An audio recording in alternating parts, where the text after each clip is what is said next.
हाल ही में Delhi development authority यानी DDA ने मास्टर प्लान फॉर दिल्ली 2037 को मंजूरी दी है, जिसका लक्ष्य 2047 तक राजधानी में करीब 40 लाख नए घर तैयार करना और बढ़ती आबादी के हिसाब से दिल्ली के अर्बन स्ट्रक्चर को बदलना है। 2047 तक दिल्ली की आबादी करीब 3.2 करोड़ पहुंचने का अनुमान है। इसलिए नए मास्टर प्लान में हाउसिंग के साथ ट्रांसपोर्ट, इंफ्रास्ट्रक्चर और एनवायरनमेंट पर भी जोर दिया गया है। सबसे बड़ा बदलाव लैंड पूलिंग में होगा। आउटर दिल्ली में अलग अलग लैंड ओनर्स की जमीन को जोड़कर प्लान्ड सेक्टर्स विकसित किए जाएंगे, जहां रेजिडेंशियल और कमर्शियल प्रोजेक्ट्स के साथ रोड्स, सीवेज, स्कूल्स, हॉस्पिटल्स और पब्लिक स्पेसेस तैयार किए जा सकेंगे। दूसरी बड़ी प्रायोरिटी अफोर्डेबल रेंटल हाउसिंग है।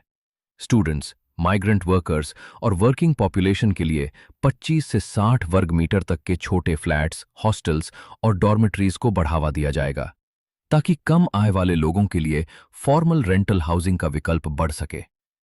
मेट्रो और रेलवे कॉरिडोर्स के आसपास ट्रांजिट ओरिएंटेड डेवलपमेंट यानी टीओडी के तहत हाई डेंसिटी और हाई राइज कंस्ट्रक्शन को बढ़ावा मिलेगा। इसका उद्देश्य ज्यादा लोगों को पब्लिक ट्रांसपोर्ट के करीब हाउसिंग उपलब्ध कराना है। पुराने रेजिडेंशियल एरियाज और हाउसिंग सोसाइटीज के रीडेवलपमेंट को भी आसान बनाने की योजना है, जिससे पुरानी लो राइज बिल्डिंग्स की जगह बेहतर इंफ्रास्ट्रक्चर वाली मल्टी स्टोरी हाउसिंग विकसित हो सके।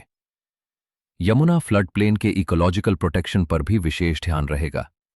एक्टिव फ्लड प्लेन में कंस्ट्रक्शन को नियंत्रित रखा जाएगा, जबकि निर्धारित क्षेत्रों में ग्रीन और रिक्रिएशनल एक्टिविटीज की अनुमति मिल सकती है। आउटर दिल्ली के कई गांवों को ग्रीन डेवलपमेंट एरिया फ्रेमवर्क के जरिए प्लैन्ड डेवलपमेंट से जोड़ने की तैयारी है, लेकिन 40 लाख नए घरों के साथ इंफ्रास्ट्रक्चर की चुनौती भी बढ़ेगी। 2047 तक दिल्ली की बिजली की जरूरत करीब 25,500 मेगावाट और पानी की मांग लगभग 1,600 मिलियन गैलन्स प्रतिदिन तक पहुंच सकती है। यानी मास्टर प्लान 2047 केवल हाउसिंग प्रोजेक्ट नहीं, बल्कि दिल्ली के अगले 2 दशकों के अर्बन एक्सपेंशन का ब्लूप्रिंट है। डीडीए की मंजूरी के बाद इसकी फाइनल नोटिफिकेशन महत्वपूर्ण होगी, जिसके बाद इसके इम्प्लीमेंटेशन की तस्वीर और स्पष्ट होगी।